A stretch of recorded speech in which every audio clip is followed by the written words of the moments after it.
অনুপ্রবেশ থেকে তোলাবাজি, শিল্পের খরা থেকে জিডিপি, মাথাপিছু আয় পতন। বঙ্গ সফরে এসে সাংবাদিকদের মুখোমুখি হয়ে মুখ্যমন্ত্রী মমতা বন্দ্যোপাধ্যায়কে একের পর এক তোপ দাগলেন কেন্দ্রীয় স্বরাষ্ট্রমন্ত্রী অমিত শাহ। ২৬-এ ২/৩ আসন নিয়ে ক্ষমতায় আসবে বিজেপি, এই বার্তায় প্রত্যয়ী কেন্দ্রীয় স্বরাষ্ট্রমন্ত্রীর।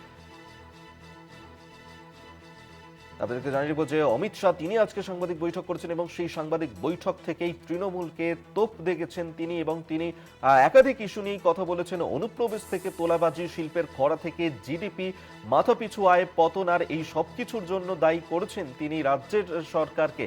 আর কি কি বলেছেন অমিত শাহ শুনব।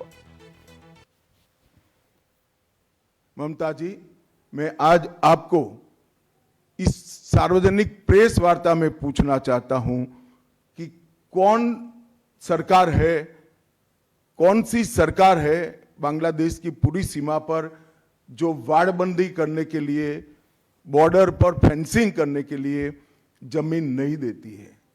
अगर आप जवाब न दे पाए तो मैं ही देता हूं, आपकी ही सरकार है जो जमीन नहीं देती है, जिसके कारण फेंसिंग का काम समाप्त नहीं होता है। फिर भी भौगोलिक रूप से कठिन सीमा पर से कोई घुस कर आता है तो कहां जाता है? सबसे पहले बंगाल के गांव में जाता है। आपका पटवारी क्या कर रहा है? आपका थाना क्या कर रहा है? क्यों इसको अरेस्ट नहीं किया जाता? क्यों उस पर केस दर्ज नहीं होता?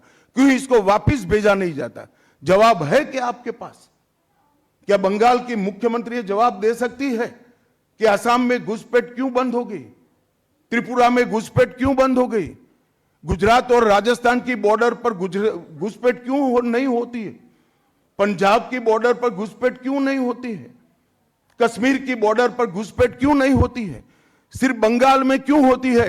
क्योंकि आपकी निगहबानी में घुसपैठ कराई जाती है और बंगाल को धीरे धीरे डेमोग्राफी चेंज कर कर आपकी वोट बैंक को पुख्ता करनी चाहती है।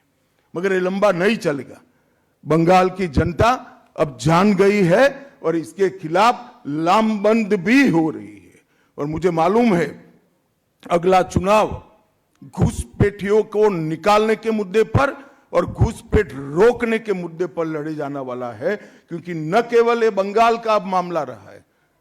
मैं आज बंगाल की जनता को इस प्रेस वार्ता के माध्यम से बताने आया हूं कि बंगाल की बॉर्डर से हो रही घुसपैठ सिर्फ बंगाल का मामला नहीं रहा है, अब ये राष्ट्रीय सुरक्षा का मामला है। देश की संस्कृति को बचाना है, देश की सुरक्षा को सुनिश्चित करना है, तो बंगाल की बॉर्डर सील कर दे, ऐसी देशभक्त सरकार यहां लानी पड़ेगी जो ममता बनर्जी नहीं कर सकती, केवल और केवल भारतीय जनता पार्टी कर सकती है।